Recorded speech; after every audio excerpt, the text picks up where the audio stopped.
pinakamataas sa pagpupuri, pagluwalhati, pagsamba, pagdarakila ay para po sa ating pinakamamahal na Pensis po lamang. Hallelujah at doble paggalang at pagrespeto po sa ating beloved Honorable Pastor Willie Almeda at sampu po ng kanyang mga mahal sa buhay at sa patuloy po na pag-alala sa mga mabuting turo at aral na iniwan ng ating beloved Mama Dear. Hallelujah.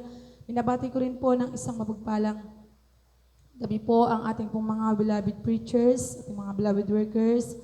Hallelujah sa inyo po mga minamahal kong kapatiran, sa akin po mga mga awit, mga manunugtog, isang mapagpalang gabi po sa bawat isa sa atin. Hallelujah. Pinapasalamatan ko rin po ang ating pinakamamahal na Jesus na pagkakataong ito na mabigyan niya rin po ako na pagkakataon na makapagpahayag po muli ng kabutihan ng ating pinakamamahal na Jesus na bagamat sabi ko nga parang bihira, talagang bihira na lamang po ako makapagpasalamat, pero salamat pa rin po sa mga pagkakataong ito na pinagkaloob niya po sa akin. Hallelujah. Pinapasalamatan ko po ang ating pinakamamahal na sa patuloy niya pong pag-iingat po sa bawat isa sa amin. Hallelujah. Sa po ng aking mga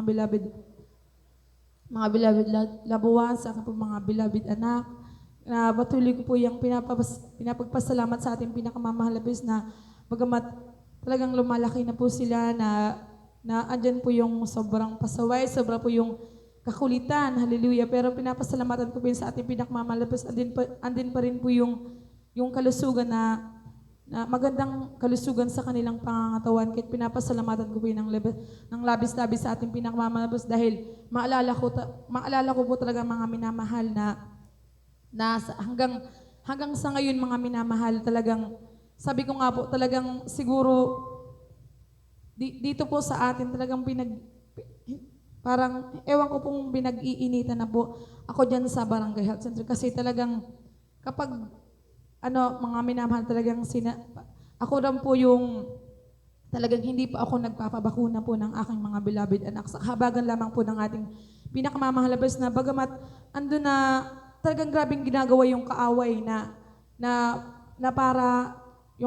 parang sinusubok po ako mga minamahal na kung hanggang kailan ko po yung pangahawakan po yung aking pananampalataya. Kasi sa mga oras nito mga minamahal, talagang yung sa kahabagan po ng ating pinakamamahal, talagang kabilang po ako sa purpose yung na bibigyan po ng ayuda po na galing po sa ating gobyerno.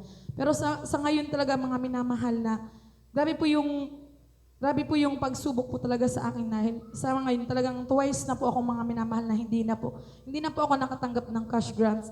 At talagang isa po talaga sa dahilan na sinasabi nila sa akin kasi talagang hindi po ako nagpapabakuna ng aking mga anak. Pero talagang ando na sabi ko nga po sa akin sa ganang aking sarili, hindi ko po kaya yon. Talagang pinapanalangin ko po yun na lang po yan sa ating pinakamamahalapis na kung kalooban niya po ako dyan, na siya po yung gagawa ng way para ako po ay manatili dyan. Pero kung hindi man po ako kalooban, na matatanggal na lamang po ako, yun na lang po yung prayer ko po sa ating pinakamamahalapis. Kasi sabi ko nga po talagang parang ito lang po yung, sabi ko yung magiging paraan po ba na talagang yung pananampalataya at pagtitiwala ko sa ating pinakamamahalabas, talagang bibitawan ko po iba yun dahil lang sa isang bagay na ganyan. Bagamat malaking pagpapala rin po talaga yan sa amin na talagang nakakatulong rin po. Pero wala po akong ibang inaasahan na magbibigay po ng pagpapala sa aming pamilya na hindi po ako na patuloy po akong panghawakan ng ating pinakmamahalabas kung ano po yung itinuturo po dito sa ating banal na gawain na bagamat hindi naman po talaga tayo pinagbabawalan na mag-take ng gamot, na magpabakuna, pero talagang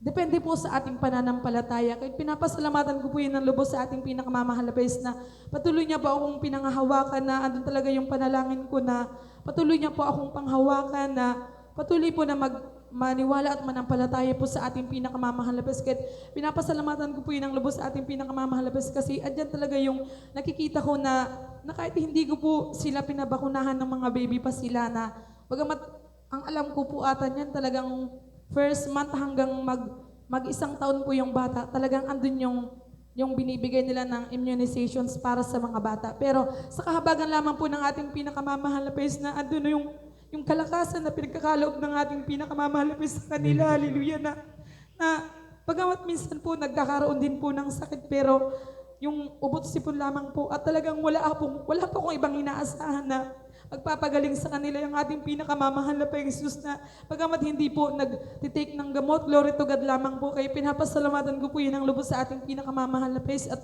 patuloy ko rin pong pinapasalamatan ng ating pinakamamahal na Jesus na patuloy niyo pong panghawak sa akin na sa pupo ng aking beloved husband, sa aking pong mga beloved anak na bagamat talagang hindi po talaga tayo exempted sa mga pagsubok. Ando na grabe pong ipapakita na ang kaaway na para po talaga tayo ay manghina, manglumo sa paglilingkod sa ating pinakamamahal na Diyos. Pero talagang wala pa akong ibang inaasahan ng ating pinakamamahal na Diyos na pagpunta po talaga dito sa gawain. Ando na talagang hinihingi ko po yung kalakasan na nagbumula po sa ating pinakamamahal na Panginoon kasi talagang grabe-grabe po yung mga pagsubok na ating pinagdaraanan. Hallelujah. Yung talagang andun na pinaamin po sa aking sarili na minsan po talaga nangihina ako. Pero salamat po sa ating pinakamamahal na Diyos na patuloy niya po akong pinanghahawakan na sabi ko nga po na bigyan lamang po ako ng pusong matiisin ng ating pinakamamahal na Diyos kasi